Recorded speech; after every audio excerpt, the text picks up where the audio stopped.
ये 1991 का डॉक्यूमेंट है। जयशंकर जी उस वक्त तो कहीं न कहीं छोटे अधिकारी रहे होंगे। सवाल ये हमारी सरकार और आपकी सरकार का नहीं है। सवाल ये है कि 1947 से पाकिस्तान को हम आतंकी राष्ट्र मानते हैं।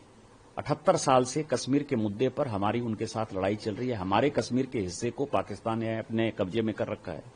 उसके बाद जो आप कंसेशन देते रहे, 1950 में नेहरू लियाकत समझौता हो, 1960 का सिंधु जल समझौता हुआ, 1975 का शिमला एग्रीमेंट हुआ, और उसके बाद 1991 में तो आपने हाथ ही काट दिया कि हमारी आर्मी, कोई भी देश का डिफेंस सिस्टम कैसा काम करता है, हम पार्लियामेंट के अंदर भी डिफेंस के ऊपर चर्चा नहीं करते हैं।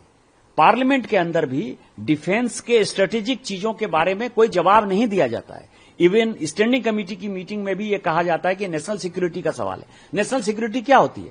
यहां तो आपने हाथ काट के 1991 में जब आप सरकार को समर्थन दे रहे थे, माननीय चंद्रशेखर जी की सरकार को, और 94 में जब नरसिम्हा राव की सरकार थी तब ये इंप्लीमेंट हुआ, आपने तो हाथ काट के लिख दिया कि हमारी आर्मी कहां डिप्लॉय होगी, आपकी नेवी कहां डिप्लॉय होगी, आपका एयरफोर्स कैसे फंक्शन करेगा, वो कैसे एक्सरसाइज करेगा।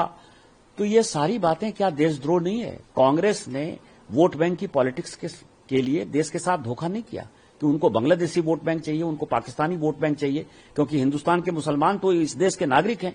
उनको पता है कि उनके कब्जे में नहीं आने वाले हैं। ऐसा वोट बैंक जो किराएदार बना हुआ है, उस कारण से किया। और मुझे लगता है कि भारत सरकार को इसके ऊपर जो है देशद्रोह का मुकदमा चालू करना चाहिए, और इस एग्रीमेंट के ऊपर जो एग्रीमेंट बनाने वाले थे, करने वाले थे, उनके ऊपर वो जिंदा है या नहीं जिंदा है वो उनका अपना सवाल है, लेकिन किस परिस्थिति में हुआ ये देश को बताना चाहिए और कांग्रेस के ऊपर एफआईआर करना चाहिए। सर, क्या आप सरकार से, क्योंकि आपकी पार्टी की सरकार है, तो आप मांग करेंगे कि इस एग्रीमेंट को लेकर भी अब बात हो कि इस एग्रीमेंट को खत्म किया जाए? निश्चित तौर पर सरकार को पहले से पता है, लेकिन सरकार को जो है इसके ऊपर एक्शन करना चाहिए कि कौन सा इस देश के बाहर के तत्वों से जो लड़ रहे हैं, देश के अंदर के जो तत्व हैं, चाहे सोशल मीडिया इन्फ्लुएंसर हैं, चाहे इस तरह के पार्टी के लोग हैं, कांग्रेस पार्टी के लोग हैं, खासकर विपक्ष जिनके पीछे पीछे खड़ा नजर आता है, उसके ऊपर भी कार्रवाई करने का वक्त आ गया है। 6 मार्च 1991 को राजीव गांधी जी ने चंद्रशेखर जी की सरकार से अपना समर्थन वापस ले लिया था। यह अप्रैल का अग्रीमेंट है, जहां तक मेरी जानकारी है 6 अप्रैल वगैरह का अग्रीमेंट है। लेकिन बार बार बेवकूफ़ी दिखाना बीजेपी की ज़रूरी नहीं है। असलियत यह है कि ये अग्रीमेंट पीस टाइम के लिए किया गया था, जिससे हमारी थल सेना, नौसेना और वायुसेना का अगर कोई मूवमेंट हो तो दोनों देशों में कोई गलतफहमी ना पैदा हो। ये पीस टाइम अग्रीमेंट है।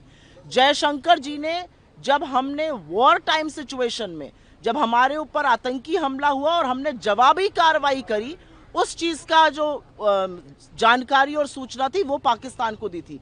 बीजेपी मनगढ़ंत कहानियां, मनोहर कहानियां अगर रचनी बंद कर देगी तो इस देश की सुरक्षा शायद बेहतर कर पाएगी। रोज नए फर्रे लाकर आप अपनी बेवकूफी दिखा सकते हैं, लोगों को बेवकूफ नहीं बना सकते। सर्वप्रथम सबसे पहले तो निशिकांत दुबे अपनी बेवकूफी बार बार प्रदर्शित करते हैं। राजीव जी ने 6 मार्च 1991 को चंद्रशेखर जी की सरकार से समर्थन वापस ले लिया था। पहली बात, ये शायद अप्रैल 1991 का साइन किया हुआ अग्रीमेंट है। ये अग्रीमेंट पीस टाइम का है।